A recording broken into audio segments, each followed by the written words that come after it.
الحمد لله الذي له جنود السماوات والأرض وهو العزيز الحكيم، وأشهد أن لا إله إلا الله العلي الكريم، والصلاة والسلام على نبينا مولانا محمد وعلى آله وصحبه ومن تبعهم بإحسان إلى يوم الدين. أما بعد، فأعوذ بالله من الشيطان الرجيم. بسم الله الرحمن الرحيم. إنما يتقبل الله من المتقين. وقال الله تعالى: وما كان لنفس أن تموت إلا بإذن الله كتابا مؤجلا. وقال رسول الله صلى الله تعالى عليه وسلم: خيركم من تعلم القرآن وعلم. صدق اللہ العظیم. میرے عزیز محترم بھائی اور دوستوں اور ماں بہنوں، ہے تو آج بدھ کی اصلاحی اور روحانی مجلس، اور آپ حضرات سوچتے بھی ہوں گے کہ یہ خطبہ اور ان آیات کی تلاوت کس وجہ سے،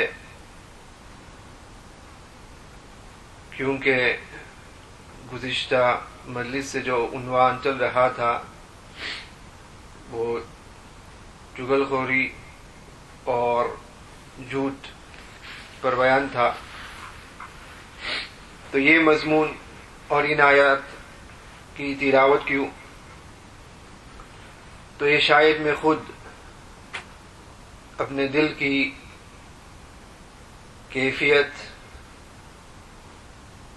غم کو ہلکا کرنے کے لیے اس مضمون کو اختیار کیا ہے، اور یہ وہ غم ہے اس اطلاع اور اس خبر کی جو ہمیں 2 دن پہلے پیر کی صبح کو ملی تھی، جو ہم نے اس وقت بیان بھی کیا تھا اور اعلان کیا تھا.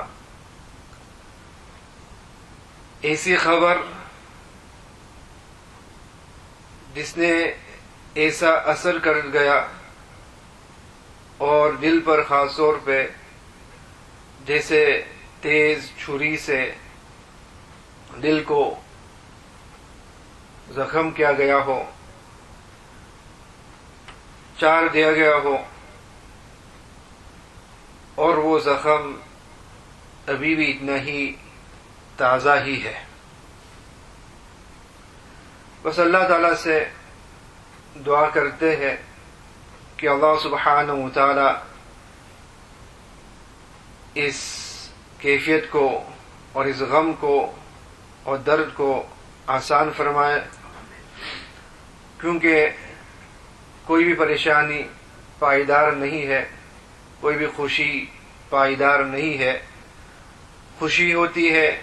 غم بھی آتی ہے، غم کے بعد پھر خوشی ہوتی ہے. یہ کون رخصت ہوا گلے مل کر کہ شامیانے اجڑ گئے دل کے. کون رخصت ہوا دل مل کر کہ شامیانے دل کے اجڑ گئے دل کے، شامیانے دل کے اجڑ گئے. اور جن کو معلوم نہ ہو تو اسی پیر کو جتنے بھی دارالعلوم اور مدرسہ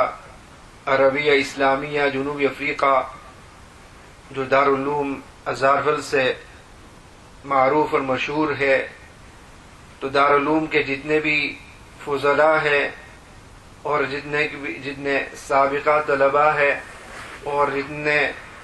موجودہ طلباء ہیں اور جن لوگوں کا دارالعلوم سے تعلق ہے، ان سب لوگوں کی دل کی دھڑکن اور آنکھوں کی ٹھنڈک ہمارے پیارے استاد حضرت قاری اسماعیل اسحاق صاحب رحمۃ اللہ علیہ کی اچانک وصال کی جو اطلاع اور خبر ہمیں ملی. حضرت قاری صاحب رحمۃ اللہ علیہ کی یہ اطلاع جب ہمیں پہنچی تو ایک تو اچانک خبر تھی لیکن اس کا اثر بھی صرف مجھ کو نہیں لیکن سینکڑوں طلباء کو اس کی تکلیف اور غم پہنچا ہے. اور واقعتاً جو درد اور غم ہے اس کو بیان کرنا مشکل ہے. اتنا ہم کہہ سکتے ہیں کہ جب بھی آنکھ بند کرے تو قاری صاحب ہی کا چہرہ نظر آتا ہے, جب بھی خاموش بیٹھتے ہیں تو قاری صاحب کی آواز ہی سننے میں آتی ہے. اور یہ بعض لوگوں کی خوبی ہی ایسی ہے. اور حضرت قاری صاحب کی وصال اور رحلت کی خبر جب پہنچی تو سیدنا عمر فاروق رضی اللہ تعالی عنہ کی جو حالت تھی نبی کریم صلی اللہ علیہ وسلم کے وصال کے وقت وہ بھی کچھ سمجھ میں آنے لگا. جب نبی کریم صلی اللہ علیہ وسلم اس دنیا سے رخصت ہوئے تو سیدنا عمر فاروق رضی اللہ تعالی عنہ اس خبر کو ماننے کے لیے تیار نہیں تھے. اب ایسا نہیں تھا کہ ان کو یہ شعور نہیں تھا, معلوم نہیں تھا کہ اب نبی صلی اللہ علیہ وسلم نہیں رہے, بلکہ نبی کریم صلی اللہ علیہ وسلم کے ساتھ محبت کی بنا پر اور اس جدائی کا سامنا جو کرنا تھا اس خوف اور اس ڈر نے ان کو اس بات کو ماننے سے مانے کیا تھا. حالانکہ وہ جانتے تھے, یہ نہیں تھا وہ نہیں جانتے تھے, لیکن جو ڈر خوف تھا اس جدائی کا یہ چیز روک رہی تھی, جس کی بنا پر کھڑے ہو کر ننگی تلوار کے ساتھ کہنے لگے کہ جو بھی کہتا ہے کہ محمد نہیں ہے تو اس کی گردن میں اڑا دوں گا. اسی طریقے سے ہمارے استاد حضرت قاری صاحب کی جب اطلاع اور خبر ملی تو اس وقت گویا کہ دل میں یہی کیفیت تھی کہ کہیں سے یہ خبر آ جائے کہ وہ بس وہ ایک افواہ تھی, صحیح بات نہیں تھی. اسی کے انتظار میں رہتا کہ کہیں سے خبر آ جائے کہ بس وہ ایسے ہی بات ہے اور حقیقت میں ایسا نہیں ہے. اس وقت اس کا ماننا بڑا ہی مشکل لگ رہا تھا. اب ظاہر ہے کہ دنیا میں لوگ آتے ہیں اور دنیا سے لوگ جائیں گے بھی, ہر ایک کو جانا ہی ہے, کسی کو کسی سے پہلے, کسی کو جلدی جانا ہے, کسی کو بعد میں دیر سے, لیکن ہر ایک کو جانا ہی ہے.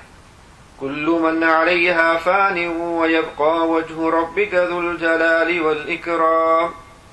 اللہ سبحانہ وتعالی کے علاوہ کوئی باقی رہنے والے نہیں ہے, ہر ایک کو جانا ہی ہے. باقی رہیں گے تو اللہ سبحانہ وتعالی کی ذات ہی رہیں گے. انبیاء بھی آئے اور گئے, اسی طریقے سے اولیاء بھی آئے اور گئے, تو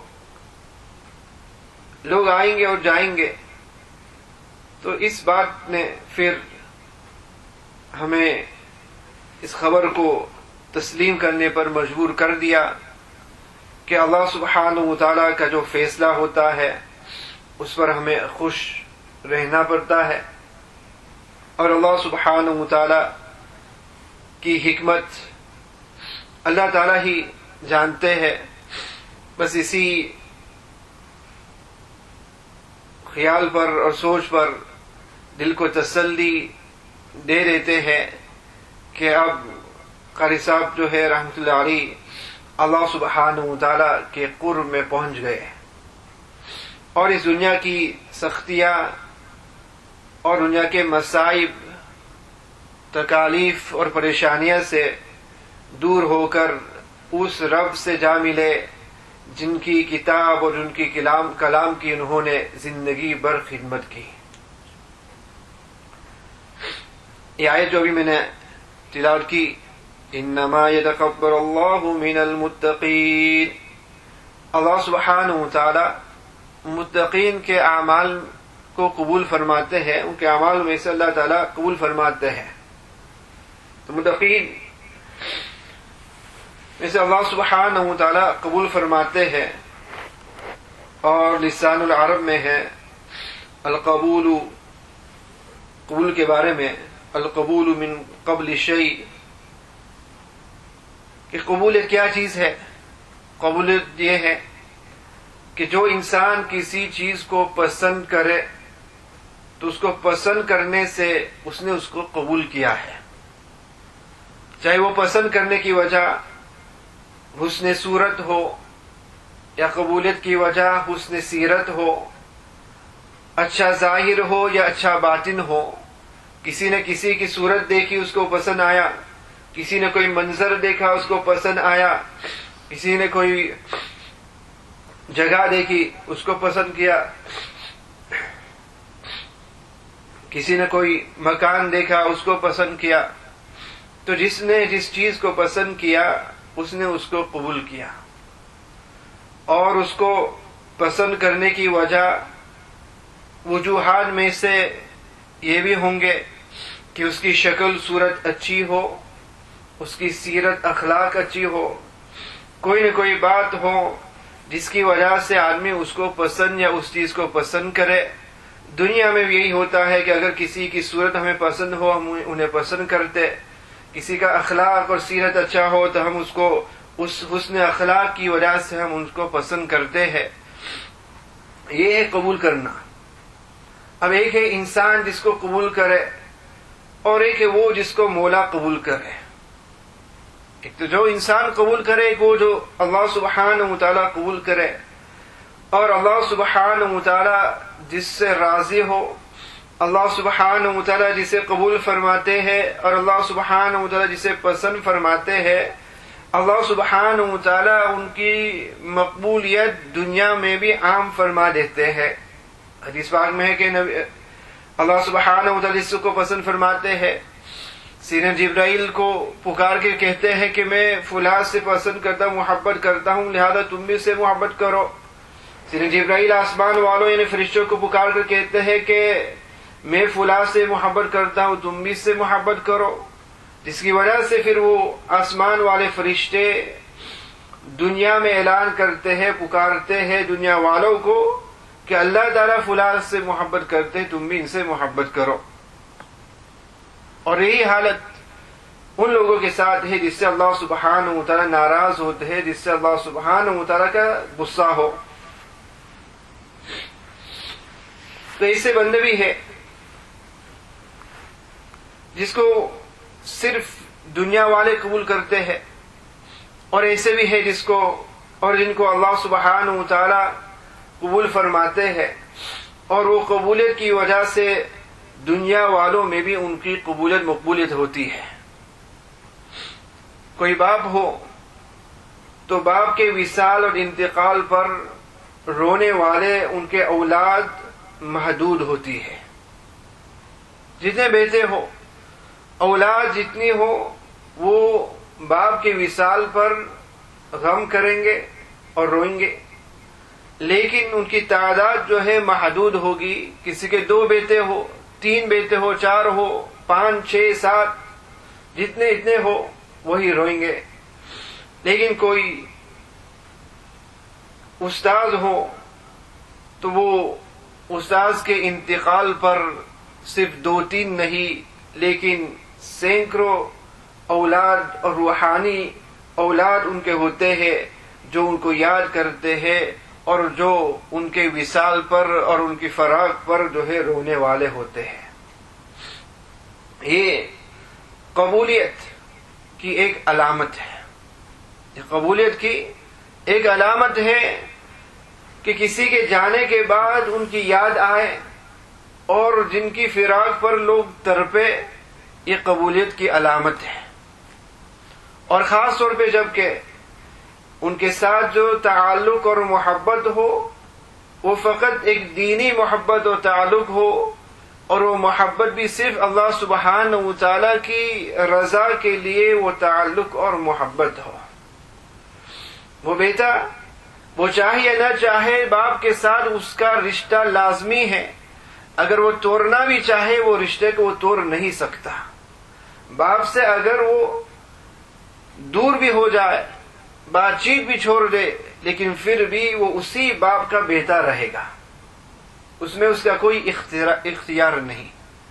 اسی طریقے سے باقی رشتہ داروں کے ساتھ بھی یہی تعلق اور یہی معاملہ ہے کہ آدمی چاہے یا نہ چاہے وہ رشتہ ہمیشہ ہی رہے گا، کیونکہ یہ من جانب اللہ ہے، یہ خونی رشتہ ہے جو کوئی اس کو توڑ نہیں سکتا، توڑے بھی لیکن وہ باقی رہتا ہے۔ لیکن جو تعلق اور رشتہ شاگردوں، طلباء اور ان کے اساتذہ کے درمیان ہو، اسی طریقے سے متوسلین،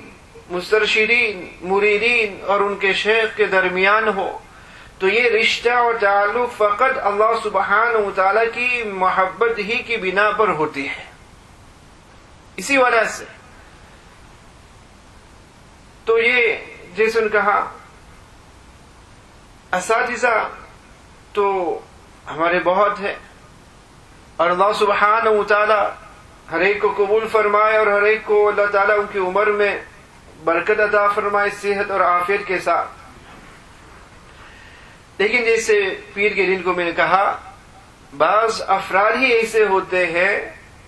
کہ جن کی خلا جو ہے کبھی پور نہیں ہو سکتی۔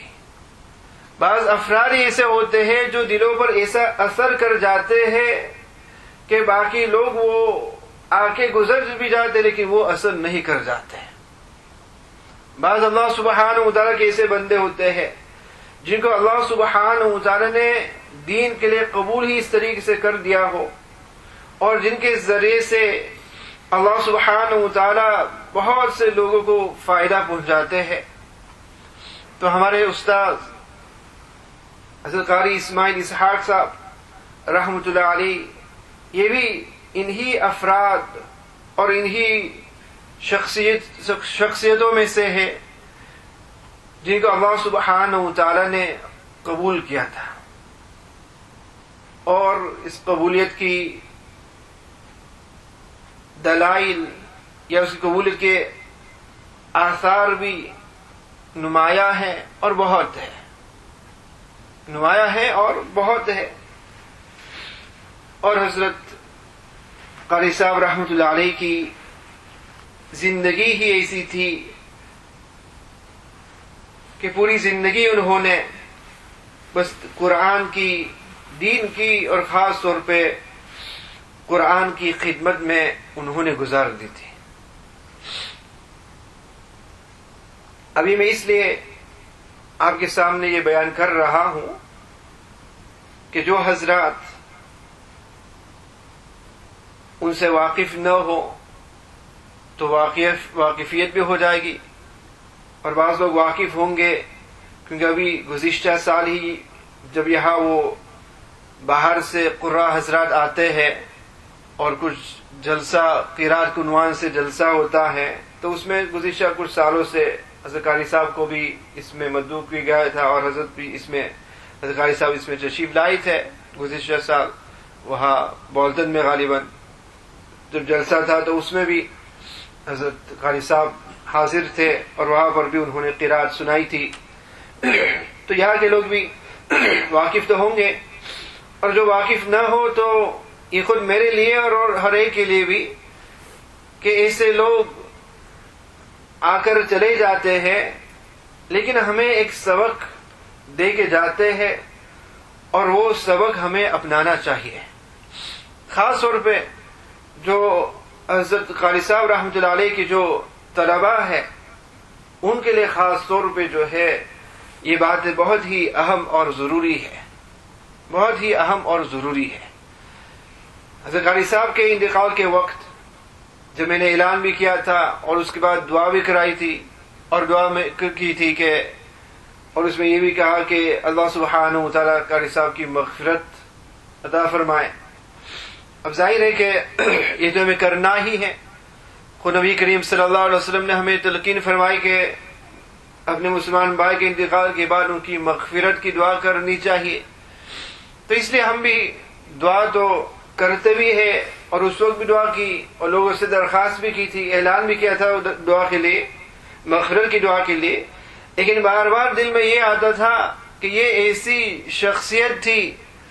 جن کے لیے دعا مغفرت کی کیا ضرورت, ان کی خدمت ہی نے ان کی مغفرت کرا دی ہوگی, ان کی خدمت ہی نے اور ان کی زندگی ہی نے اور کلام اللہ کے ساتھ جو لگاؤ تھا یہی ان کی جو ہے مغفرت کے لیے اور کامیابی کے لیے یہی ان کے لیے کافی. تو حضرت قاری صاحب رحمۃ اللہ علیہ کی زندگی کو جو ہم نے دیکھا, اور ان کی زندگی اور عمر بھی اتنی زیادہ نہیں تھی, 55 سال کے تھے, 55 ایئرس 55 سال کے تھے. لیکن جیسے ہی فارغ ہو کر وہاں دارالعلوم میں آئے, میرے انداز سے 25 یا اس سے زیادہ سال ہوں گے, اور اللہ نے جوانی ہی میں اپنے پاس بلا لیا. لیکن اس 25 سال میں یا اس سے جتنا ہو, بس رات دن قرآن پاک کی خدمت میں گزار لی. اور واقعتاً جو احادیث قرآن کے بارے میں ہم پڑھتے ہیں یا پڑھاتے ہیں اس کے وہ بالکل اسی کے مصداق تھے. سیدنا عائشہ رضی اللہ تعالیٰ عنہا حدیث میں ارشاد فرمایا, نبی کریم صلی اللہ علیہ وسلم نے فرمایا کہ الذی یقرأ القرآن وهو ماہر به مع المصطفى الکرام البررہ, کہ جو قرآن پاک کو پڑھنے والا ہو, وہ ماہر به, اور صرف پڑھنے والا نہ ہو لیکن اس کا ماہر بھی ہو, تو وہ نیکوکار اور بزرگ فرشتوں کے ساتھ ہوں گے قیامت کے دن. ابھی قاری سے زیادہ بہتر قرآن پڑھنے والا کون ہو سکتا ہے؟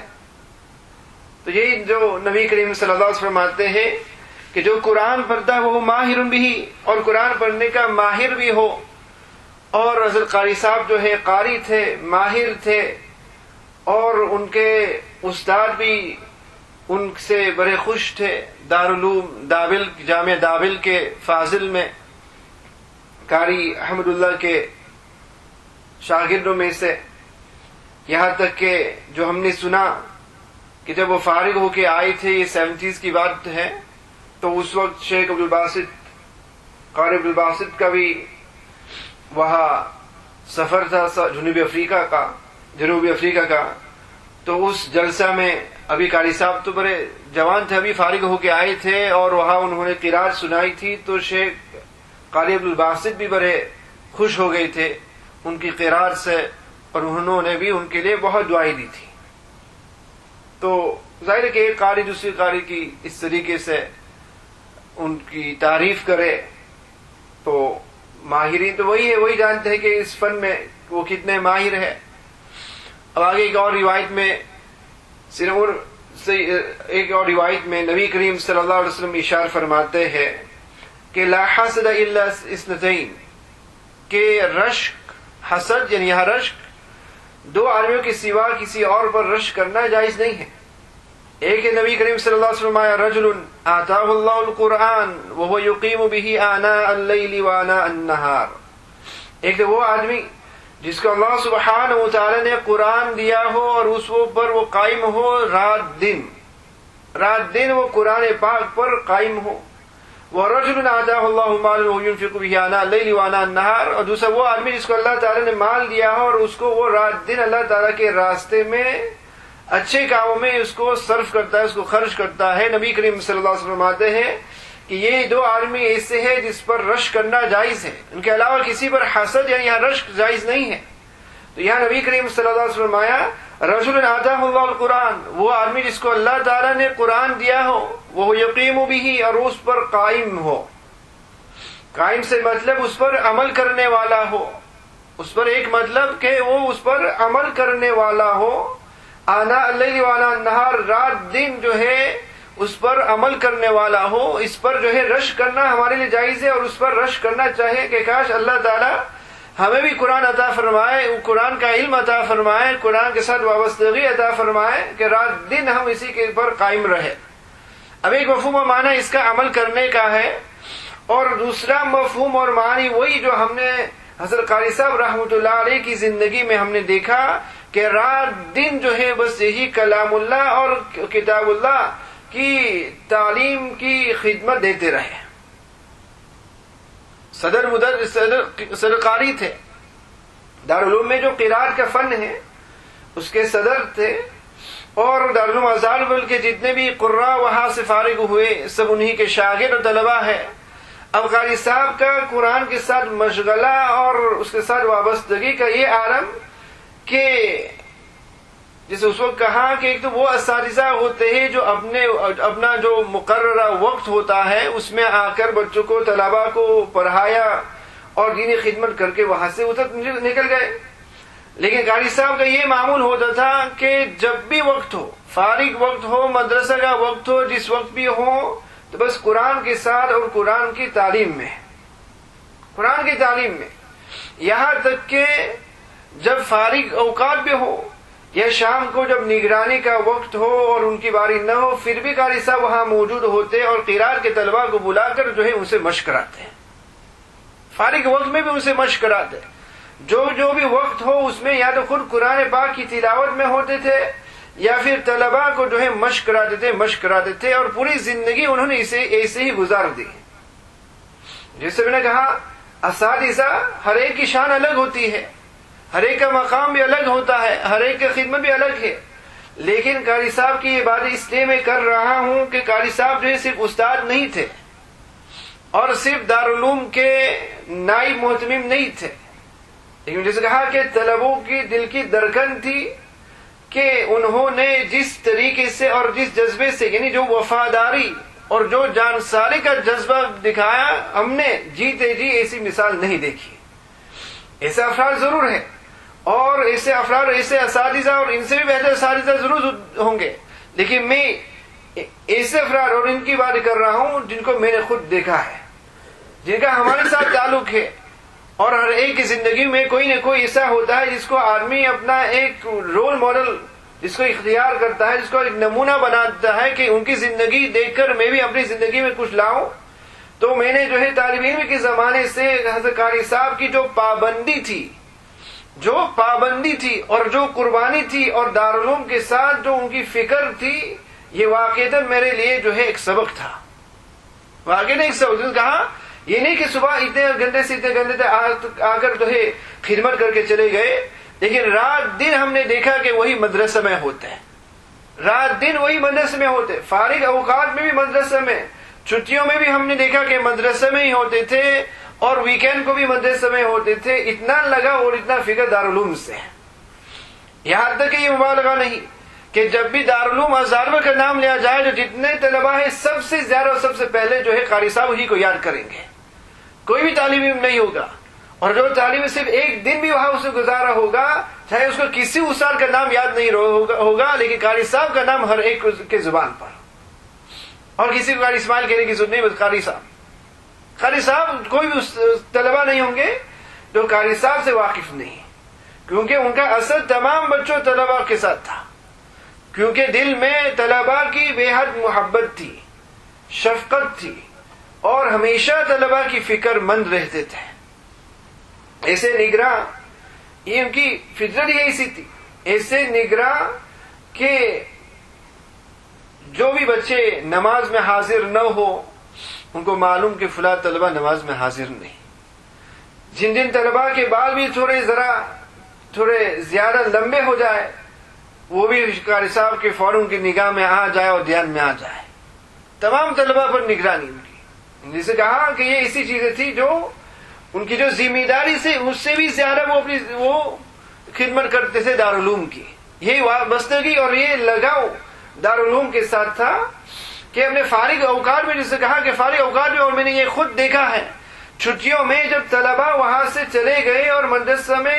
2-3 چند ہی کچھ طلبہ رہے ہوں گے باہر کے اور کوئی اور نہیں، پھر بھی میں نے خود دیکھا ہے کہ قاری صاحب جو ہے دارالعلوم کے دارالاقامہ کے کوریڈور کے جو ہے اور وہاں کے ہال کے وہ جو چکر لگاتے تھے. چھٹیوں میں بھی ہم دیکھتے کہ وہی پابندی. اور جہاں پر باقی اساتذہ اپنے اپنے مکانات اور گھروں چلے جاتے، کہیں چلے جاتے اور پھر وہ مدرسے میں نظر نہ آئے، اور ان کی ذمہ داری نہیں تھی کہ وہاں ان کا حاضر ہونا، لیکن چھٹی ہو یا جو بھی ہو حضرت قاری صاحب کو ہمیشہ دیکھتے تھے کہ وہی مدرسہ میں ہی ہوتے تھے. یہاں تک کہ ہم طلبہ آپس میں شکایت بھی کرتے تھے اور آپس میں یہ بھی سوچتے تھے اور ہم یہ بھی کہتے کہ لگتا ہے کہ قاری صاحب کو اپنے اہل و عیال سے محبت نہیں، لگتا ہے کہ ان کو اپنے اہل و عیال سے محبت ہی نہیں، کہ جب بھی ہو فارغ وقت ہو، سنڈے کو بھی جب چھٹی ہوتی، اب تو بدل گیا، اب تو جمعہ کو ہے، لیکن اس وقت جب سنڈے کو چھٹی ہوتی اتوار کو، اس وقت بھی ہم دیکھتے کہ باقی سب اساتذہ کہیں نہ کہیں چلے جاتے اپنے گھروں چلے جاتے، لیکن قاری صاحب نے بس وہی دارالعلوم کی مسجد میں نظر آتے. جو اتوار کی ظہر کی نماز وہی ہم دیکھتے کہ وہیں پر ہے، ہمیں لگتا ہے کہ یہ جاتے نہیں. یعنی یہ مدرسہ کے ساتھ جو ہے اتنا ان کا تعلق اور لگاؤ کہ اسے چھٹی کے اوقات میں بھی وہ نگرانی باقی رہتی ان کی. یہ چیز جو میں کہا پابندی جو چیز ہے، جو چیز ہم نے قاری صاحب میں دیکھا، یہاں تک کہ بچوں کی جو ذمہ داری انہوں نے لی تھی اس میں بھی بالکل پابند. جتنے سال وہاں رہے کسی وقت میں ہم نے یہ نہیں دیکھا کہ فجر کی نماز میں قاری صاحب غیر حاضر ہو، بلکہ یہ جو کیا کبھی یہ بھی نہیں دیکھا کہ سب سے پہلے آنے والے قاری صاحب نہ ہو. طلبہ سے پہلے ہی قاری صاحب جو ہے وہاں مسجد میں ہو اور رومال سر پہ رکھ کر جو ہے ذکر میں مشغول ہوتے تھے. بڑے قاری بھی تھے، صوفی بھی تھے اور متقی بھی تھے. حضرت مفتی محمود اللہ صاحب گنگوئی رحمۃ اللہ علیہ کے مجاز صحبت بھی تھے، جو خود جو ہے کچھ کہہ دیے کہ اتنے بڑے بزرگ ولی اللہ کے مجاز صحبت تھے. تو بڑے ذاکر بھی تھے، ذکر اللہ میں ہوتے تھے فجر سے پہلے، اور چھٹی جب ہو اس وقت بھی اتنے ہی پابند رہتے تھے کہ لوگ مقامی لوگ بھی کہتے کہ اس وقت بھی ہوتے، اس وقت بھی وہی پابند ہوتے تھے. اس وقت سے مسجد میں ہوتے، نماز کے بعد وہاں کا جو معمول ہوتا ہے سورہ یاسین کا اس میں بھی بیٹھے رہتے، اور پھر اس کے بعد جو رول کال لینا ہے، حاضری لینا، تو اس کو بھی قاری صاحب اس زمانے میں، اب تو طلبہ کی تعداد اس سے ڈبل ہو گئی ہے، اس لیے اور بھی ناظم وہاں ہیں جو رول کال وغیرہ کی ذمہ داری کرتے ہیں، لیکن اس کو قاری صاحب خود جو ہے جتنے بھی طلبہ ہیں وہاں مسجد میں آتے جاتے جتنے بھی ہو سب کی جو ہے حاضری اور رول کال جو ہے قاری صاحب خود لیتے. باقی اساتذہ یہ کہ ہم یہ کام کون کرے، ہم کو اسکول ہوتے تھے یہ کام کرنے کے لیے کون تیار، کسی اور کو بھی بٹھا دیتے، لیکن قاری صاحب جو ہے فجر میں سب سے پہلے، فجر کے بعد جو معمول ہے یاسین کا اس میں بھی پابندی سے دیکھتے کون زیادہ کون نہیں ہے، اس کے بعد پھر حاضری بھی پوری طور سے کرتے اور ہر ایک یاد ہے کہ آج صبح فجر میں کون تھا کون نہیں تھا. سنیچر کی شام کو جو چھٹی کی رات ہوتی ہے اس وقت اساتذہ بھی فارغ، کسی کی وہ نگرانی بھی نہیں مطالعہ تکرار کی، لیکن اس وقت جب انجمن ہو اس وقت بھی قاری صاحب ہی وہاں حاضر. ایک سال مجھے یاد ہے کہ پھر ایک روٹا سسٹم بھی شروع ہو گیا کہ دوسرے اساتذہ، چونکہ قاری صاحب کے لیے آسانی کے لیے دوسرے اساتذہ کی بھی ذمہ داری لگائی گئی تھی کہ وہ ایک سنیچر کو وہاں حاضر ہو انجمن میں. انجمن یعنی جب طلبہ خود کچھ نظم ہو، نعت ہو، بیان وغیرہ کا مشق کرتے دوسرے طلبہ کے سامنے، تو دوسرے اساتذہ کو بھی یہ ذمہ داری دی گئی تھی، لیکن اس کے باوجود ہم دیکھتے کہ وہ استاد بھی وہاں ہو لیکن قاری صاحب بھی وہاں موجود ہو. اس کے باوجود بھی حالانکہ ان کو وہاں ہونا ضروری نہیں تھا، اور وہ بھی اپنے گھر میں فیملی کے ساتھ وقت گزار سکتے تھے، اور بچے اولاد بھی اس وقت جو ہے ان کے چھوٹے تھے، اس وقت بھی چھوٹے تھے، ان کے ساتھ وقت گزار سکتے تھے، لیکن اس کے باوجود بھی وہ حضرت قاری صاحب جو وہی مسجد میں بیٹھے ہوتے. اور وہ بھی پھر انجمن کے بعد رول کال، انجمن کے بعد پھر بھی وہ رول کال. یعنی میں یہ کہنا چاہتا ہوں کہ جب ان کو وہاں ہونا ضروری نہیں تھا اس وقت بھی وہاں رہتے تھے، اور شام کو رات کو جب مطالعہ و تکرار کا وقت ہو اس وقت بھی جن اساتذہ کی باری ہو ان کی مسند اور جگہ تو وہاں متعین رہتی ہے تو وہ وہاں حاضر ہوتے تھے، لیکن قاری صاحب کی جگہ الگ ہوتی تھی اور قاری صاحب بھی اس وقت وہی ہوتے تھے کہ اس وقت جو ہے تکرار اور مطالعہ میں کون کون طلبہ ہے کہ نہیں. اور اس وقت بھی بس ایسے بیٹھے نہیں رہتے تھے، بلکہ اس وقت بھی قرات کے اور جن طلبہ کو مشق کرنا ہوتا تھا ان طلبہ کو بلا کر جو ہے اپنے پاس پڑھاتے تھے. بعض ساتھی اور طلبا ایسے بھی تھے کہ جو سر نیچے رکھتے کہ ابھی قاری صاحب بلا لیں گے، کہ ابھی قاری صاحب بلا لیں گے اپنے پاس مشق پڑھنے کے لیے، اور ایسا ہی ہوتا تھا۔ اور یہ بھی کہہ رہا ہوں کہ وہ وقت ان کا وقت کا نہیں تھا، وہ فارغ وقت تھے ان کا، گھر بیچ سکتے تھے، آرام سے جو ہے آرام کر سکتے تھے، بھی بچوں کے ساتھ بیچ سکتے تھے، لیکن اس کے باوجود بھی وہی اپنے مسند پر، اور وہاں فالتو بیٹھے نہیں رہتے تھے، وہاں بیٹھ کر جو قرآن کی تلاوت یا پھر طلباء کو بلا بلا کر جو ہے ان کی مشق کراتے۔ اور جب کہا کہ جب بھی سوچے تو ان کی یاد آتی ہے، اور پیر کے صبح کو یہ خبر آئی، رات کو بھی انہی کا دھیان اور انہی کا خیال اور سوچ، اور پھر صبح فجر کے بعد قرآن کھولا تو قرآن پاک میں بھی پھر انہی کی سب نشانیاں ہر جگہ، انہی کی نشانیاں ہر جگہ قرآن میں، کیونکہ جو مشق ہم کرتے ہیں، اور قاری صاحب نے ہم پر بہت محنت کی تھی۔ یہاں سے مکتب کے زمانے میں گیا تھا، 14 سال کا تھا کہ یہاں سے پڑھنے گئے وہاں جنوب افریقہ، اور یہ تو ابھی ہے کہ یہاں مکتب میں کچھ وہ تجوید سکھاتے بھی ہیں، اس زمانے میں تجوید کا نام ہی نہیں سنا تھا، تجوید سکھانا کیا، تجوید کا نام بھی کبھی سنا نہیں تھا کہ تجوید کیا چیز ہے۔ تو اس وقت گئے تھے یہاں سے، ذرا بھی کچھ مخارج کا کچھ پتہ نہیں، اور اس پڑھنے کا کوئی طریقہ ہی نہیں، یعنی تجوید ہمیں کبھی مکتب میں سکھایا نہیں گیا تھا۔ ایسی حالت میں وہاں گیا، اور مجھے یاد ہے کہ جب پہلی بار ان کے سامنے قرآن پڑھنا ہوا تو وہ حیران اور سوچنے لگے، پوچھا بھی مجھے کہ تمہیں کہ وہاں لوگ کیا تجوید نہیں پڑھاتے؟ تجوید پڑھاتے نہیں، میں سوچا یہ تجوید کیا چیز ہے، میں سوچا ہوں یہ تجوید کیا چیز ہے۔ اور اس وقت یہاں پڑھ کے گئے تھے، ہم سوچتے تھے کہ بڑے ہوشیار ہے، وہاں گئے دیکھا کہ قرآن پڑھنا بھی نہیں آتا، محسوس ہوا کہ وہاں قرآن پڑھنا نہیں آتا۔ اور وہاں کے الحمدللہ مکاتب کا سسٹم بھی اچھا ہے کہ وہاں چھوٹے چھوٹے بچے تجوید کے ساتھ قرآن پڑھتے، ان کا قرآن ہم سے بھی بہتر۔ اب قرآن حضرت قاری صاحب رحمۃ اللہ علیہ دیکھ کے چونک گئے، سوچنے لگے کہ آتا ہی نہیں، یعنی تجوید کے ساتھ پڑھنا آتا ہی نہیں، جس کی وجہ سے ان کے پاس جو ہے بہت ہی زیادہ مشق کرنے کی ضرورت پڑی، اور جگہ جگہ قرآن میں اب بھی جو ہے ان کی سب اصلاح کی چیزیں وہاں ہے، اصلاح کی چیزیں ہیں، جہاں انہوں نے نشان دی گئی ہو، جہاں جن صفت کی کمزوری ہو، اطباق ہوا لکھا ہے ساتھ بھی اطباق، یا سین کی صاد پر صاد لکھا ہے کہ اس کو صحیح طریقے سے ادا کرنا ہے، عین کی جگہ عین کو صحیح طریقے سے ادا کرنا ہے، تو قرآن میں جہاں دیکھے تو ان کی وہ اصلاح کی نشان ہے جو ہے۔ اب جب بھی قرآن کھلیں گے تو ان کی وہی چیزیں جو ہے وہی سامنے۔ اور عجیب بات تو یہ ہے کہ مدرسہ سے فارغ ہو کر اور ان سے جدا ہو کر 10-12 سال تو ہو ہی گئے، 10-12 سال ہو گئے، لیکن پھر بھی قاری صاحب کا اثر ہم پر باقی، ان کا اثر پھر بھی باقی ہم پر۔ اور اللہ تعالیٰ کا شکر ہے، یعنی کوئی یہی سوچے گا کہ اتنے سال ہو گئے اب تو شاید وہ تو دوری ہو گئی، ان کے ساتھ لگاؤ تعلق بھی کمزور ہو جاتا ہے، محبت کم ہو جاتا ہے، لیکن قاری صاحب نے کبھی نہیں، جب بھی دارالعلوم سے کوئی ملے یا کوئی وہاں سے پڑھ کے آئے یا دارالعلوم کی کوئی بات ہو، سب سے پہلے قاری صاحب کا ہی ذکر ہو، قاری صاحب کس سے ہے، سب سے پہلے انہی کا سوال۔ میرے چھوٹے برادر نسبری جو بھی کچھ قابل وہاں سے فارغ ہوئی، جب بھی وہ آتے چھٹی میں،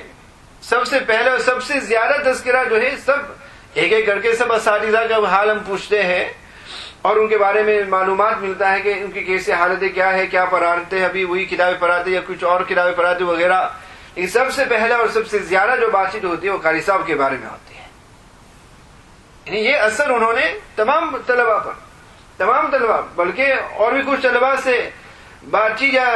تعلق ہوا اس کے بعد، تو ہر ایک کے بس یہی کہ ہر ایک شوق تھے، کسی کو بس سمجھ میں نہیں آ رہا کہ یہ مطلب کہ اچانک کیسے اس طریقے سے جو ہے ہم سے دور ہو گئے،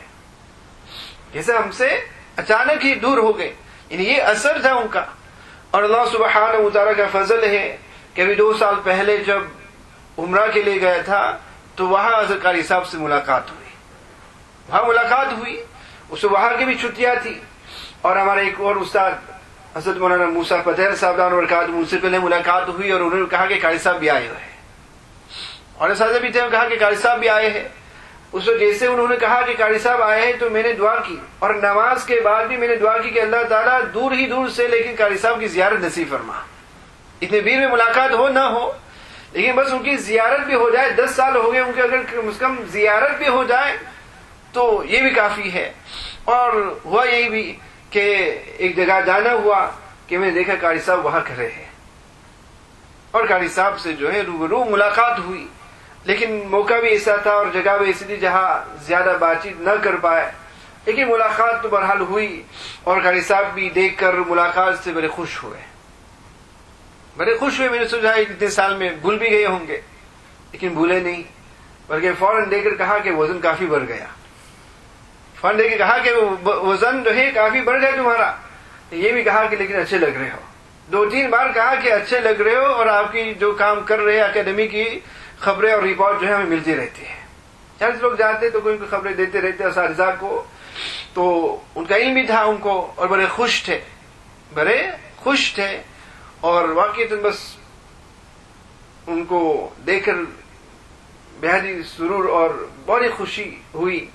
اب ظاہر ہے میرے تصور میں وہی قاری صاحب تھے جن کے بال پہ کچھ ہی سفید بال تھے، جس کے بال جو ہے وہ کالے تھے، اور کچھ ہی سفید بال، لیکن اس 10 سال کے بعد ظاہر دیکھا تو اکثر بال سفید، تو ان کے بال کی سفیدی دیکھ کر میں حیران ہو گیا، لیکن ظاہر ہے، لیکن اب بھی بار بار سوچتا ہوں تو ذہن میں نہیں آتا کہ بس وہ ہم سے رخصت ہو گیا، 55 سال بھی عمر ان کی ہو گئی، ہمیں تو وہی اس وقت کے قاری صاحب جو ذہن میں رہتے ہیں، لیکن ایک بات ہے کہ اس وقت کے قاری صاحب اور اس وقت کے قاری صاحب میں ذرا فرق نہیں تھا، جو پابندی اس وقت، جو معمول اس وقت، وہ اب بھی جتنے طلباء سے بات چیت کریں گے تو وہی احوال، وہی سیم قاری صاحب، وہ سب یہی کریں گے کہ سیم قاری صاحب وہی، وہ سیم قاری صاحب، یہ معمول میں ذرا فرق بھی نہیں، عمر ہو کر بھی یہ نہیں کہ ذرا فرق ہو، بلکہ میں نے جب ان کو وہاں عمرہ میں دیکھا تھا اس وقت مجھے یہ تعجب ہو رہا تھا کہ قاری صاحب کو دارالعلوم کے علاوہ کہیں اور ملاقات ہو رہی ہے، کیونکہ وہاں سے ہوتا قاری صاحب کہیں نظر ہی نہیں آتے، اور بڑے وہاں کے یعنی جتنے بھی دارالعلوم ہیں اس میں سب سے بڑے دارالعلوم جو ہے یہ دارالعلوم ازہر ہے، اور دارالعلوم زکریہ سب سے بڑے دارالعلوم، اور یہ دارالعلوم ازہر کے صدر قاری، اور جہاں پر وہاں بھی قرات کے جلسہ ہو تو وہاں اس میں قاری صاحب کو بلاتے بھی ہیں، تو قاری صاحب وہاں حاضر تو ہوتے، تو وہاں کے علاوہ ہم نے کہیں قاری صاحب کو نہیں دیکھا، اور اتنے معروف آدمی کہ کہیں بھی جائے تو ان کی جو ہے آمد ہو، ان کی آمد کے لیے لوگ تیار ہیں، لیکن اس کے باوجود بھی یہاں وہاں گھومتے جاتے نہیں تھے، اپنا وقت جو ہے وہی مدرسہ میں استعمال کرتے ہیں، یہ اصل چیز جو کہنا چاہتا ہوں، ان کی مدرسہ کے ساتھ جو لگاؤ تھا، ان کا مدرسہ کے ساتھ جو لگاؤ، اور مدرسہ کے دیواروں کے باہر جو لوگ بھی ان سے واقف تھے وہ اسی بات پر واقف ہوں گے کہ وہ صدر قاری تھے، اور اتنے بڑے ملک کے جو اتنے بڑے قاری ہیں، اسی بات سے جو ہے لوگ ان کو جانتے تھے، لیکن طلبہ ان کو اس سے زیادہ جانتے تھے، جو خدمت اور جس طریقے سے میں نے کہا 24/7 آناء اللیل و آناء النہار جو دین کی خدمت اور طلبہ کی خدمت کرتے تھے، وہ طلبہ ہی کو معلوم ہے، انہوں نے کہا کہ طلبہ کے ساتھ جو ہے بہت شفقت، سخت تھے، اصول کے پابند اور سخت تھے، لیکن ان کی سختی ہی میں ان کی شفقت تھی، یہ سختی ہی ان کی شفقت تھی، اور یہ سختی اسی لیے تھی کہ طلبہ کے ساتھ جو ہے محبت، یہی چاہتے کہ طلبہ جو ہے کہ اس سے آگے نکل جائے، اور جس کہا کہ جو قرات کے طلبہ ہیں ان پر جو ہے رات دن محنت کرتے جائے کہ یہ کہ سے آگے نکل جائے، اور یہ صفت جو ہے اساتذہ میں بہت ہی بڑی صفت ہے کہ وہ یہ چاہے کہ طلبہ میرے جو ہے آگے نکل جائے، آگے بڑھ جائے، اور یہی ان کی رات دن کی محنت ہوتی تھی، جیسے کہا کہ جب بھی موقع ہو طلبہ کو بلاتے کہ مشق کرو اور اپنا قرآن سناؤ، رات دن، یہاں تک کہ جو خبر ملی کہ انتقال سے پہلے جو آخری درس تھا، یعنی اتوار کی رات کو بھی وہ انہوں نے پڑھایا، اور شاطبیہ جو قرات سبا کی مشہور کتاب ہے اس کا درس انہوں نے دیا، اور کتاب کے 20 صفحات باقی تھے جس کو وہ آرام سے مکمل ختم کر سکتے تھے، لیکن پتہ نہیں اللہ تعالیٰ نے کیا بات ان کے دل پر ظاہر کر دی تھی کہ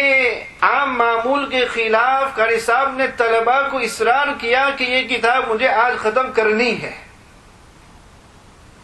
یہ کتاب مجھے آج رات ختم کرنی ہے، اور طلباء کو بٹھا رکھا اور اسی رات اس کتاب کو پوری کر لی، صبح کو جو ہے ان کی جنازہ کی اطلاع خبر جمنے لگی دارالعلوم میں، طلباء حیران کہ جس استاد کے سامنے ہم نے یہ رات کو کتاب پڑھی، اب اسی استاد کا چہرہ ہم کبھی نہیں دیکھیں گے، اس استاد کی درس میں ہم کبھی حاضر نہیں ہو سکیں گے، اس استاد کی آواز ہم کبھی سن نہیں پائیں گے۔ دیکھو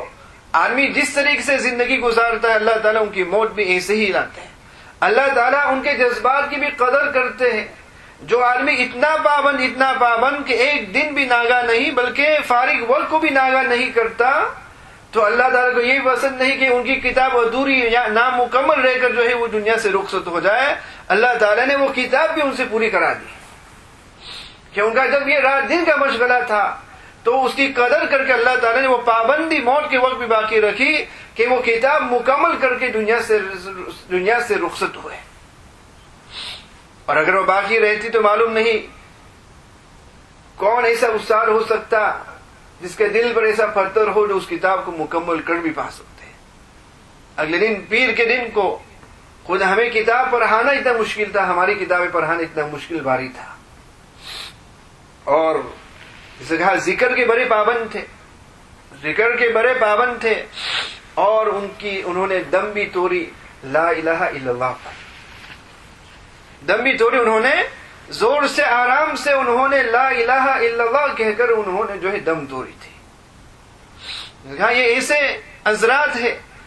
جو ہمارے لیے ایک نمونہ ہے، اور اس لیے کہہ رہا ہوں کہ یہ ہندوستان پاکستان کے رہنے والے نہیں تھے۔ ہندوستان پاکستان کے اساتذہ کا ماحول الگ ہوتا ہے، ان کی قربانی بھی الگ ہوتی ہے۔ وہاں اکثر کا ایسا ہوتا ہے جیسے کہ میں جب دارالعلوم دیوبند میں رہتا تھا تو بہت سے اساتذہ ایسے بھی تھے جو اپنا گاؤں اور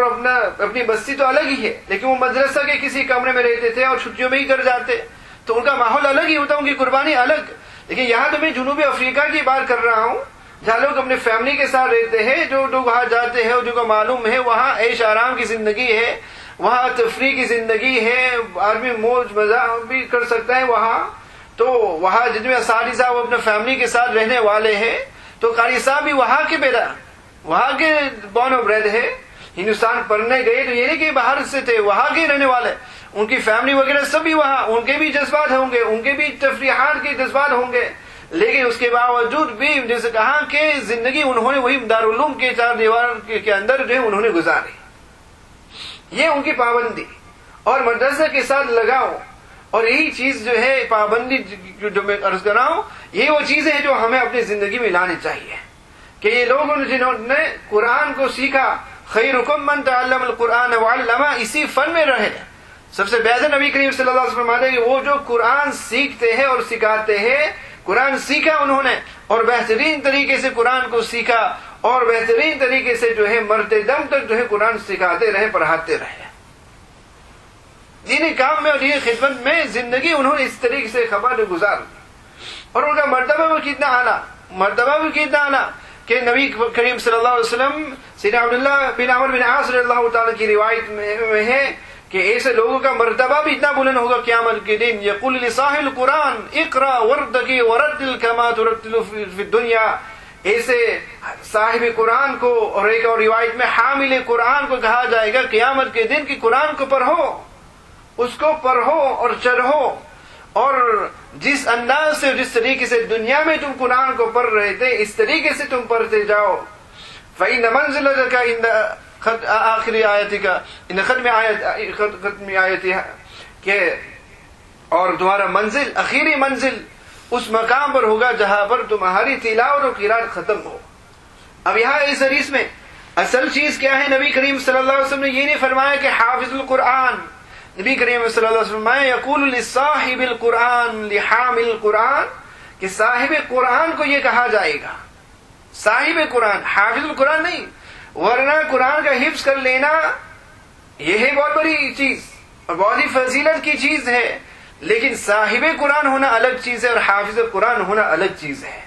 حامل قرآن ہونا الگ چیز ہے اور حافظ قرآن ہونا الگ چیز ہے۔ یہاں نبی کریم صلی اللہ علیہ وسلم ارشاد فرماتے ہیں کہ حامل قرآن، قرآن کا اٹھانے والا، صاحب قرآن یعنی قرآن والا، اور یہی وہ افراد ہیں، یہی وہ لوگ ہیں جو واقعتاً قرآن والے تھے، جو صاحب قرآن تھے کہ رات دن ان کا مشغلہ اور تعلق فقط قرآن پاک کے ساتھ۔ خیرکم من تعلم القرآن وعلمہ، رات دن ان کی خدمت یہی تھی، قرآن پاک کی تعلیم اور جیسے کہا یہ صرف ناظرہ کی قرآن پاک کی تلاوت نہیں کر رہا، اور ظاہر ہے کہ اس سے بڑی کوئی اور خدمت نہیں ہے جو بچوں کو الف با تا سکھائے، خیرکم من تعلم القرآن وعلمہ۔ یہاں میں یہ بات کر رہا ہوں کہ یہاں قرآن کو تیار کرنا ہے، لوگوں کے قرآن کو درست کرنا، ان کو صحیح طریقے سے پڑھانا، ان کو صحیح طریقے سے پڑھنے کا طریقہ سکھانا، اس سے بڑی خدمت کون سی ہو سکتی ہے؟ اور یہی خدمت قاری صاحب رحمۃ اللہ علیہ نے زندگی بھر بس اسی فن میں رہے، ہر وقت بس اسی میں لگے رہے تھے کہ طلباء کو جو ہے ہم کس طریقے سے مشق کرائے، اور یہی لوگ جو ہے نبی کریم صلی اللہ علیہ وسلم نے کہا کہ صاحب قرآن والے، اور صرف ظاہری طور سے قرآن پاک سے لگاؤ تعلق نہیں، لیکن دل کے اندر بھی ان کی یہ کیفیت تھی۔ ہم نے خود دیکھا انکساری اور تواضع، ہم نے قاری صاحب میں دیکھا کہ جب بھی وہاں کوئی قرات کا جلسہ ہو تو قاری صاحب کو وہاں دعوت دی جائے، اب طلباء بھی وہاں حاضر ہوتے، اور طلباء تو یہی کمپٹیشن کے ذہن میں رکھ کر جاتے ہیں، اور طلباء یہی شوق رکھتے ہیں، یہی چاہتے ہیں کہ ہمارے قاری صاحب سب سے بہتر کر جائے۔ اور بھی مدارس و دارالعلوم کے قراء وہ بھی وہاں حاضر ہوتے ہیں، شہر کے اور بھی، ملک کے اور بھی قراء وہاں حاضر ہوتے ہیں، ہر ایک یہی چاہتے ہیں کہ ہمارا جو قاری ہے، ہمارے قاری صاحب سب سے بہتر پڑھے وہاں۔ لیکن اکثر یہی ہوتا تھا کہ جس طریقے سے ہم قاری صاحب کو کلاس میں مشق کرتے ہوئے سنتے تھے، باہر کبھی ہم ان کو ایسا پڑھتے ہوئے نہیں سنتے تھے۔ اور اس وقت ہمیں یہ سمجھ میں نہیں آتا تھا یہ کس وجہ ہے، لیکن بعد میں سمجھ میں آیا کہ یہ واقعی ان کی تواضع تھی۔ کلاس میں طلباء کے سامنے جس انداز سے مشق کرتے تھے اور جس طریقے سے پڑھتے تھے کہ ہم بالکل حیران، کہ اس زمانے میں قاری صاحب تو ہمیں ریکارڈ کرنے سے منع کرتے، طلباء جو چپ کے جو ہے اس کو ریکارڈ کرتے۔ اب الگ بات ہے کہ اب تو باہر جاتے ہیں اور اب تو ریکارڈنگ سسٹم عام ہے، لیکن اس وقت اس سے بھی منع کرتے تھے، چپ کے جو ہے ہم ریکارڈ کرتے تھے، اتنا تواضع۔ اور جب ممبر پر بیٹھتے بھی تھے تو ان کے بس قرآن پڑھنے کا انداز ہی ایسا ہوتا تھا کہ ان کی آواز ہی سے محسوس ہو جاتا تھا کہ دل کے اندر قرآن کی کتنی ادب اور کتنی عظمت ہے، اللہ تعالیٰ کا کتنا خوف ہے، ان کی آواز ہی سے اور پڑھنے کے طریقے ہی سے یہ انداز ہو جاتا تھا۔ جیسا کہا کہ بڑے معروف، بڑے قاری تھے، چاہتے تھے تو بہت ہی نیم فیم حاصل کر سکتے تھے، لیکن نہیں۔ بار بار ہم نے یہ آزمایا، دیکھا کہ جب یہ ہو پڑھتے بھی تھے، بہت بہترین پڑھ کے جاتے تھے کہ اچھا نہیں پڑھ کے، بہت بہترین پڑھتے تھے، لیکن ہمیں معلوم، طلباء کو ہمیں معلوم ہوتا تھا کہ اس سے بھی بہتر قاری صاحب پڑھ سکتے تھے، جو ان کی صلاحیت ہے اور جو کیپیبلٹی ہے اس حد تک وہ نہیں پڑھ رہے ہیں۔ اور یہ ہمیشہ کا معاملہ یہ ہوتا تھا، اور ہمیں اس وقت یہ بات سمجھ میں نہیں آتا تھا، لیکن پھر بعد میں سمجھ میں آیا کہ یہ ان کا تواضع ان کی ساری تھا۔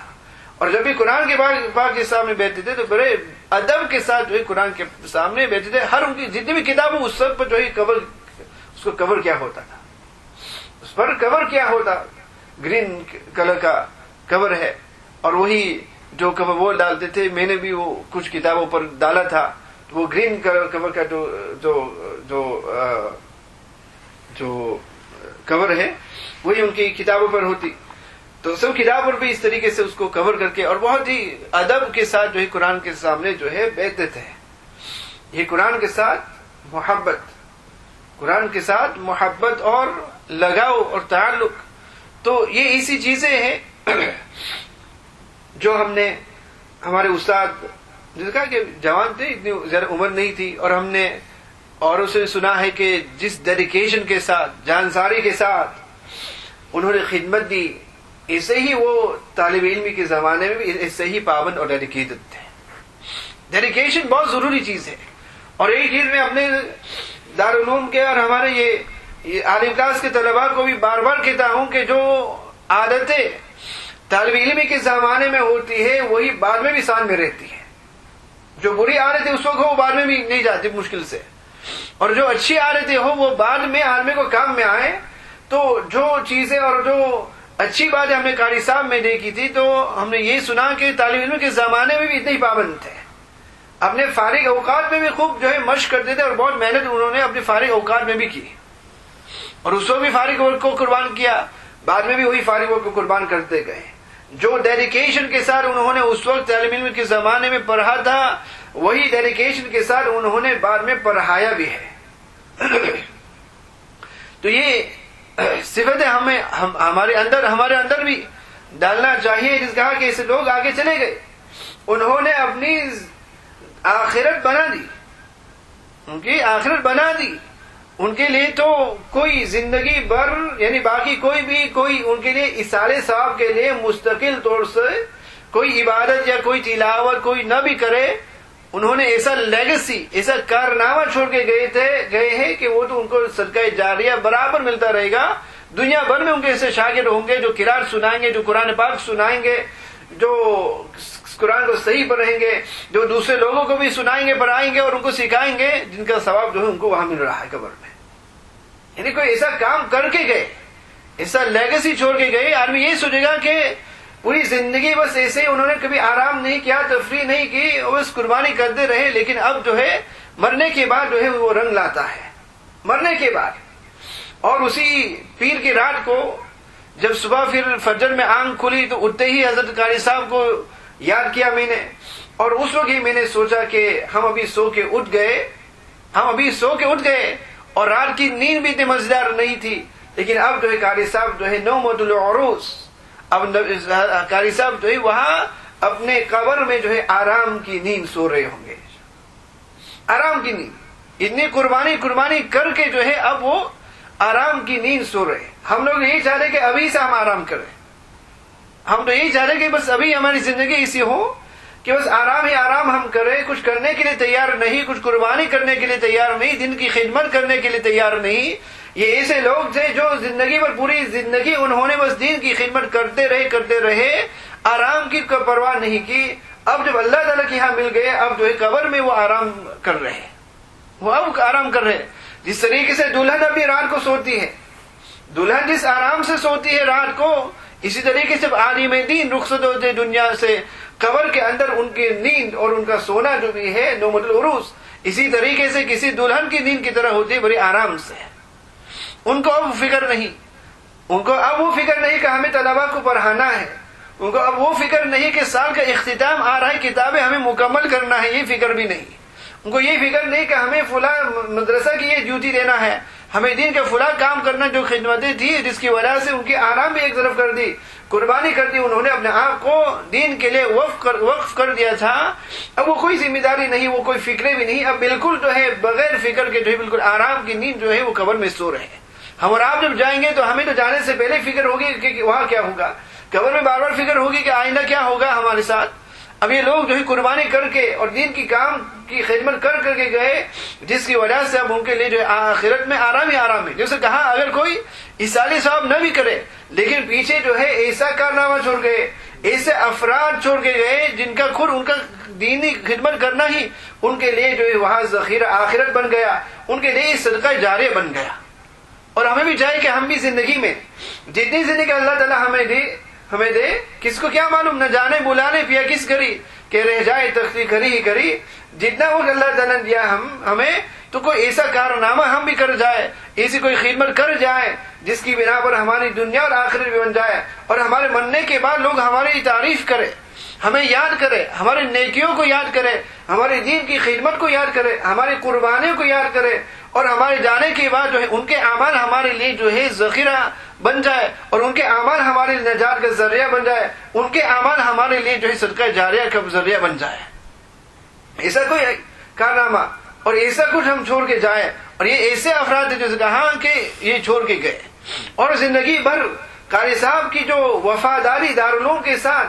جو محبت اور جو قربانی, بلکہ دارالعلوم کے اینٹ و اینٹ میں ان کا پسینہ اور خون موجود ہے, جو قربانی انہوں نے دی ہے دارالعلوم ازارل کے جتنے بھی اساتذہ ہیں گزر چکے اور آئیں گے, شاید ہی کوئی ایسا ہوگا جنہوں نے جو کبھی کر بھی پائیں گے اتنی خدمت انہوں نے دی ہے.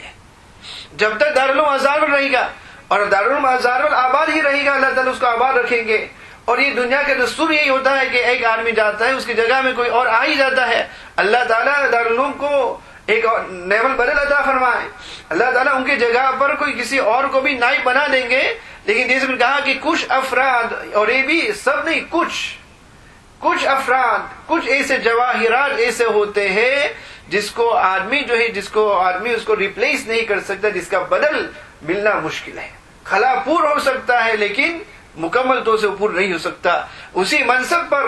دارالعلوم کے صدر قاری کا منصب کوئی اور کو مل جائے گا اور وہ پورے اچھے طریقے سے اس کو پورا بھی کر دیں گے، لیکن جو خلا وہاں موجود ہے وہ خلا کبھی پورا نہیں ہوگا. اور یہ ہر ایک کے ساتھ نہیں ہے. کچھ ہی ایسے افراد ہوتے ہیں کہ جن کے جانے کے بعد آدمی حیران ہوتا ہے. جن طلباء کے ساتھ یا سابقہ طلباء کے ساتھ وابستگی یا تعلق ہوا، کچھ بات سننے میں آیا، ہر ایک یہی کہتے کہ معلوم نہیں کہ دارالعلوم کو کیا ہوگا. ہر ایک کے زبان پر اور دماغ میں یہی خیال کہ معلوم نہیں دارالعلوم کا کیا ہوگا. یعنی ایسے خادم تھے. یہ میں کہہ رہا ہوں کہ دارالعلوم کے ایسے خادم ہے. کوئی استاد چلے جائے ان کی جگہ میں دوسرے اساتذہ آ جائیں گے. ہمارے وقت کے بھی کچھ اساتذہ چلے گئے اور دوسرے اساتذہ ان کی جگہ پر آ گئے اور چلے گئے دنیا سے نہیں، یعنی کہیں اور چلے گئے. لیکن بعض افراد ایسے ہوتے ہیں جن کا چلے جانے سے ان کی جگہ پر نہیں ہو سکتی. اور طلباء کا یہی کہنا کہ دارالعلوم کا کیا ہوگا، اسی سے انداز کر سکتے ہیں کہ دارالعلوم کی وہ کتنی خدمت کر رہے تھے کہ لوگ یہی کہہ رہے کہ دارالعلوم کا کیا ہوگا. اب ظاہر ہے دارالعلوم یہ اللہ تعالیٰ کی اور دین کی جگہ ہے. دارالعلوم کو اللہ تعالیٰ آباد رکھیں گے. اللہ تعالیٰ نے جس طریقے سے قاری صاحب کو وہاں رکھا کسی اور کو رکھیں گے. یہ سلسلہ تو باقی رہے گا، چلتا رہے گا. یہ سلسلہ باقی رہے گا. اور واقعتاً دارالعلوم کے جو بانی اور معتمم ہیں حضرت مولانا عبدالحمید صاحب دان برکاتہم، ان کے لیے تو میں سمجھتا ہوں کہ قاری صاحب بہت ہی بڑی نعمت تھی، جن کی وجہ سے حضرت عبدالحمید صاحب کافی اپنے آپ کو فارغ کر سکے. یعنی انتظامی طور سے وہاں ایک مولانا منصور صاحب ہے جو ایڈمنسٹریشن کا کام اس وقت سے کرتے آ رہے ہیں، لیکن جو بچوں کی نگرانی ہے اور بچوں کی جو تربیت ہے، اس کام سے قاری صاحب نے جو ہے معتمد صاحب کو فارغ کر دیا تھا. اور میں نے کہا کہ بس وہ ڈیوٹی باؤنڈ نہیں، اس کو ایک خدمت سمجھتے تھے. جس نے کہا کہ ہر طالب علم پر ان کی نظر نگاہ رہتی تھی کہ کس میں کیا کیا شکایتیں ہیں اور کس کو کیا کچھ کرنا ہے، کس نے کہا کچھ نہیں کیا ہے وغیرہ، سب ایسی نگرانی رہتی تھی ان کا، بالکل جو ہے پابند. اور ظاہر ہے کہ وہی آدمی کر سکتا ہے جس کا رات دن وہی دارالعلوم میں ہو. جو باہر ہو تو اس کی فکر باہر کی زیادہ ہوگی، جو اندر ہوگا اس کو اندر کی فکر زیادہ ہوگی. اور یہی عجیب بات ہے ان میں، جیسے کہا کہ اگر وہ چاہتے تو وہ ملک بھر سفر کر سکتے تھے. اور وہ بھی یہاں کا آنا، یہ تو ابھی ہی چند 3 یا 4 5 سال سے ہم نے دیکھا کہ قاری صاحب کو جو یہاں دعوت دی جاتی ہے اور قاری صاحب آتے بھی ہیں. اور اس سے پہلے بھی دعوت دی گئی لیکن قاری صاحب کبھی نہیں آئے نہیں. انہی سالوں میں دیکھا کہ وہ آ رہے ہیں، چونکہ اب وہاں بھی اور بھی نائب قاری وغیرہ ہے، لیکن اس سے پہلے جو ہے بس وہی اپنی جگہ پر ہی بیٹھ کر جو ہے انہوں نے خدمت دی ہے، وہی بیٹھ کر. اور آتے بھی ہیں یہاں تو کم وقت میں واپس چلے جاتے ہیں. یعنی ہم دارالعلوم سے الگ ہی نہیں ہوتے، جدا نہیں ہوتے. یہ نہیں سوچے کہ باہر جا کر جو ہم نام و شہرت بنائیں گے. بس فکر یہی تھی کہ بس ہمیں بیٹھ کر ہمارے جو طلبہ ہے، ہمارا جو مدرسہ ادارہ ہے، بس اسی پر ہمیں قربان ہونا ہے. اور وہی ایک ہی جگہ پر بیٹھ کر جو ہے انہوں نے دین کی یہ خدمت کی ہے. یہ واقعی عجیب بات ہے ان کی استقامت. اور یہی میں نے کہا کہ ایک رول ماڈل آدمی کسی نہ کسی کو اپنے اساتذہ میں، اور یہی ہوتا ہے کہ طلباء کے بہت سے اساتذہ ہوتے ہیں اور ہر استاد میں کوئی نہ کوئی ایسی بات ہوتی ہے جس کو وہ پسند کرتا ہے، جس کو وہ یاد کرتا ہے اور اس کو وہ اپناتا ہے کہ فلاں استاد میں یہ باتیں تھی، فلاں استاد میں یہ بات تھی، فلاں استاد کے پڑھانے کا یہ انداز تھا، فلاں کا یہ انداز تھا، جس کو آدمی اپنی زندگی میں جو اس کو لاتا ہے. اسی طریقے سے قاری صاحب کی جو قربانی ہے اور جو پابندی ہے اور جو انہوں نے اپنے آپ کو دارالعلوم کے لیے وقف کر دیا تھا، یہ سب سے بڑا نمونہ میرے لیے. قاری صاحب جو ہے سب سے بڑا نمونہ میرے لیے کہ ایک ہی جگہ پر جو ہے جم کے جو ہے اپنے ہی کام میں لگے رہنے کی جو مثال دی تھی، وہ میں ہمیشہ کے لیے جو ہے قاری صاحب کو ایک نمونہ بنا کر رکھا. بلکہ جب بھی ہم آفس سے نکل کر یہاں مدرسہ کے ہال میں داخل ہوتا ہوں تو اس وقت جو طلبہ ہوتے تو وہ بھی شرارتی ہوتے، شرارت کرتے ہوتے. جیسے آفس کا دروازہ کھلتا ہے تو وہاں سے آواز شروع ہو جاتی ہے، مفتی شروع ہو جاتا ہے. جیسے یہ لوگ مفتی صاحب کہتے ہیں اور وہ ڈر جاتے ہیں اور سب جو ٹھکانے ہو جاتے ہیں. ہر وقت ہر دن ہر وقت جب بھی میں یہ مفتی صاحب سنتا ہوں، ہمیں قاری صاحب کی آواز ہی سنتی ہے. وہاں بھی یہی معمول تھا، یہی تھا کہ قاری صاحب کو دیکھ کر قاری صاحب آئے سب جو ہے. اور یہ میں بچوں کی بات نہیں کر رہا، میں طلباء کی بات کر رہا ہوں، دارالعلوم کے طلباء اور وہ بھی عالم کلاس کے طلباء جو شادی شدہ بھی ہوتے ہیں، بڑے عمر کے ہوتے ہیں، چھوٹے بچوں کی بات نہیں کرتا ان سب کی باتیں کر رہا ہوں. اور جو سب شریر بچے ہوتے تھے وہ بھی قاری صاحب سے بہت ڈرتے تھے، وہ بھی قاری صاحب سے بہت ڈرتے تھے. یعنی انہوں نے اس طریقے سے جو ہے طلباء کی تربیت کی تھی، اور طلباء پر ان کا جو ہے اتنا وہ رعب بھی تھا، جس کی وجہ سے یہ بچے جو ہے طلباء سب جو ہے کنٹرول میں رہتے تھے. اور اسی وجہ سے میں نے کہا کہ ان کی شخصیت ایسی تھی کہ کوئی بھی طالب علم اگر ایک دن کے لیے بھی وہاں آیا ہو، وہاں سے بھاگ گیا ہو، وہ بھی کبھی قاری صاحب کو بھولے گا نہیں. اور بعض افراد جس سے کہا ایسے ہوتے ہیں جن کی خلا پور نہیں ہو سکتی، بعض افراد ایسے ہوتے ہیں جو دل پر ایک ایسا اثر کر جاتے ہیں جو دور نہیں ہو سکتا. انہی افراد میں سے ایک جو ہے ہمارے استاد حضرت قاری صاحب رحمۃ اللہ علیہ بھی ہے. اور ان کے بارے میں اختتام پر یہی کہتا ہوں، جو سید ابوالحسن علی ندوی رحمہ اللہ نے اپنی کتاب قصص النبیین میں سیرہ یوسف علیہ السلام کے وفات پر انہوں نے جو کہا، وہی میں بھی کہتا ہوں کہ انہوں نے یہ کہا ہے کہ کل صغیر فقد اباہ وکل کبیر فقد اخاہ، کہ ہر چھوٹے نے اپنا باپ کو کھویا ہے اور ہر بڑے نے اپنے بھائی کو کھویا ہے. کل صغیر، ہر چھوٹے نے اپنے باپ کو کھویا ہے. اور میں یہ سمجھتا ہوں کہ میں اور جتنے بھی دارالعلوم ازہر کے موجودہ اور سابقہ جتنے بھی طلباء ہیں، ہم سب جو ہے اسی صغیر میں موجود ہے کہ ہم نے ایک روحانی باپ کو کھویا ہے. اور اساتذہ اور جتنے بھی دارالعلوم کے اساتذہ ہیں ان کو میں کبیر میں مانتا ہوں کہ وہ کبیر میں سے بڑوں میں سے ہے جنہوں نے ایک بھائی کو کھویا ہے. یہ مثال تھی قاری صاحب کی. اور یہ چیزیں میں نے اس لیے بیان کیا کہ شاید اس سے دل کا بوجھ ذرا ہلکا بھی ہو جائے، اور قاری صاحب کی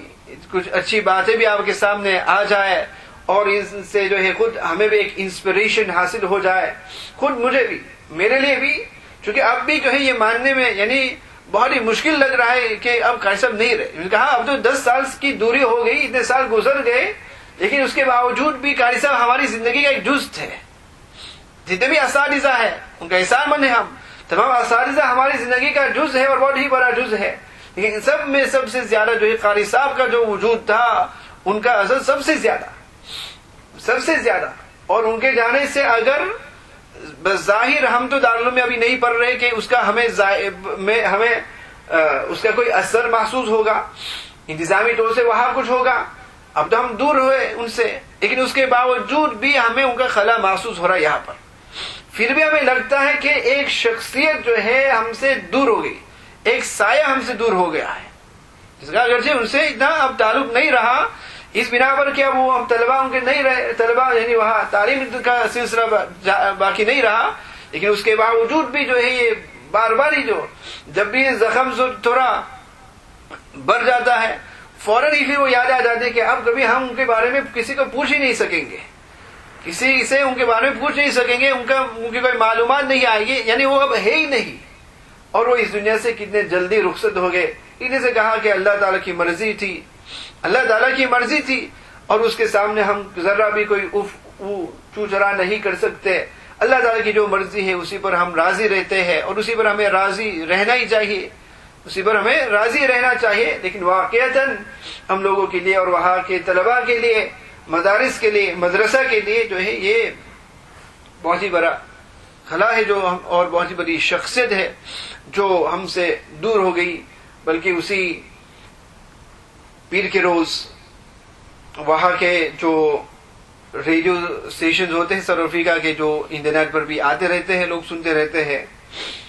کہا ہمارے پاس وقت ہے کہ وہ بیٹھ کے سنتے رہے. تو اس دن ہمیں بھی علم ہوا کہ انہی کا تذکرہ آ رہا ہے، اور انہی کے بارے میں کچھ باتیں ہو رہی ہے. تو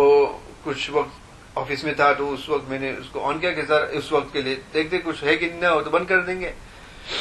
تو اس وقت میں نے جب آن کیا تھا، تو اسی وقت جیسے ہی میں نے آن کیا تھا، اس وقت تو ریڈیو والا کہنے لگا کہ یہ جو ہے قاری صاحب کی یادگیری کے لیے آپ کے لیے ایک نمونہ ہے. اور اسی وقت قاری صاحب کی قرات اس پر آ گئی. جیسے میں نے آن کیا، قاری صاحب کی قرات اس پر آئی، اور جیسے ہی ان کی آواز سنی تو بس رونا جو ہے بند ہی نہیں ہو رہا تھا.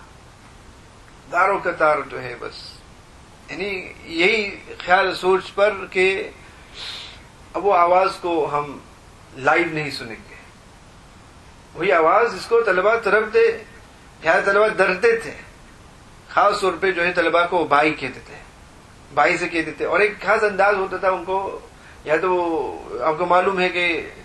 اچھی بات ہے یا ابھی جو ہے کوئی دان پڑنے والی ہے یا ناراض ہے وغیرہ، لیکن ایک انداز ہوتا تھا ان کی، بس وہی آواز سن کر وہی سب ظاہر ہے کہ وہ یادیں سب تازہ ہو جاتی ہے، وہ سب یاد تازہ ہو جاتی ہے. لیکن جس طریقے سے من چاہتا ہے کہ ان کو دوبارہ دیکھے، لیکن چاہے ہم کتنا ہی من کرتے رہے، اب جو ہے ان کی اسی دنیا میں، اسی زندگی میں ہم ان کی دیدار نہیں کر پائیں گے، ہم ان کو دیکھ نہیں سکیں گے. اسی طریقے سے ہمارا حال بھی یہی ہوگا، ہر ایک کا حال یہی ہوگا. ہمارا کوئی نہ کوئی ایسا ہوگا جو چلے جائیں گے، رخصت کر جائیں گے. اسی طریقے سے ہمارا حال بھی ہوگا کہ لوگ چاہیں گے کہ ہماری زیارت تو ہمیں دیکھے، لیکن کوئی ہمیں دیکھ نہیں پائیں گے، لوگ ہمیں دیکھ نہیں پائیں گے. ہمارے ساتھ بھی یہی ہوگا، آج ان کی خبر کل جو ہے ہماری خبر پھیل جائے گی. ہر ایک کے ساتھ یہ معاملہ ہوگا. اب جس طریقے سے ان لوگوں کے رخصت ہونے پر ہمیں تو وہ جدائی کا غم ہے، جدائی کا غم ہے، لیکن ان کی آخرت کی ہمیں فکر نہیں ہے. اس نے کہا کہ ان کی ہمیں آخرت کی فکر نہیں، کیونکہ ہمیں معلوم ہے کہ جو آدمی اس طریقے سے کلام اللہ کے ساتھ اتنی محبت، اور جس نے اللہ تعالیٰ کی کتاب کی اتنی خدمت کی ہو، اس کی آخرت کی کیا فکر، اس کا آخر کیا فکر. وہ تو اللہ تعالیٰ کی یہاں مقبول شخص، اللہ تعالیٰ کی یہاں ان کا جب بیڑا پار ہو گیا، انہوں نے تو اپنی آخرت بنا کے، وہ آخرت بنا کے یہاں سے رخصت ہوئے. اور یہی سبق ہمیں بھی حاصل کرنا چاہیے کہ ہم بھی یہاں سے رخصت ہوں گے، کیا ہم نے آخرت کے لیے کچھ کر کے گئے کہ نہیں، کچھ کر رہے بھی کہ نہیں. جس وقت بھی بلاوا آ جائے کہ کیا ہم نے کچھ کیا ہے کہ نہیں، تو ہمیں تو اپنی اب فکر کرنی چاہیے کہ یہ لوگ تھے اور چلے گئے، اچانک چلے گئے، یہ لوگ اچانک چلے گئے، کل ہم اچانک چلے جائیں گے تو ہم کیا لے کے جائیں گے. تو یہ چیزیں ہمارے لیے بہت ضروری اہم ہے کہ ہم بھی کچھ نہ کچھ کر کے جائیں، تاکہ جب ہمارا بلاوا ہو جائے تو ہم نے کم از کم کچھ نہ کچھ کیا ہو آخرت کے لیے، کہ ہمارے بعد بھی لوگ ہمارے ذکر خیر کرے. بہرحال اللہ سبحانہ و تعالی ہمیں حضرت قاری صاحب رحمۃ اللہ علیہ کے نقش قدم پر چلنے کی توفیق عطا فرمائے. اور ایک بات ان کے اندر یہ بھی تھی کہ متبع سنت، سنت کے پابند تھے، سنت سے محبت اور سنت سے بہت ہی محبت لگا ہوا تھا ان کا. تو اسی طریقے سے اللہ تعالی ہم سب کو ان کے نقش قدم پر چلنے کی توفیق عطا فرمائے. جو کچھ ہم نے ان سے پڑھا ہے، سیکھا ہے، اس پر عمل کرنے کی توفیق عطا فرمائے، دوسروں کو بھی پڑھانے کی توفیق عطا فرمائے. اللہ تعالیٰ ان کی قبر کو نور سے بھر دے، اور آخرت کے اور قبر کے تمام منازل کو ان کے لیے آسان فرمائے، اور ان کے خاندان پسماندگان کو اللہ سبحانہ و تعالیٰ صبر جمیل عطا فرمائے. ان کے جتنے بھی شاگرد و طلباء ہیں اللہ تعالیٰ سب کو صبر جمیل عطا فرمائے. دارالعلوم کو اللہ تعالیٰ ہمیشہ کے لیے آباد فرمائے، دارالعلوم کو نعم البدل عطا فرمائے. اور اللہ تعالیٰ ہم سب کو جو ہے مرنے سے پہلے مرنے کی تیاری کی توفیق عطا فرمائے. ربنا تقبل منا انك انت السميع العليم وتب علينا انك انت التواب الرحيم. سبحان ربك رب العزة عما يصفون وسلام على المرسلين والحمد لله رب العالمين.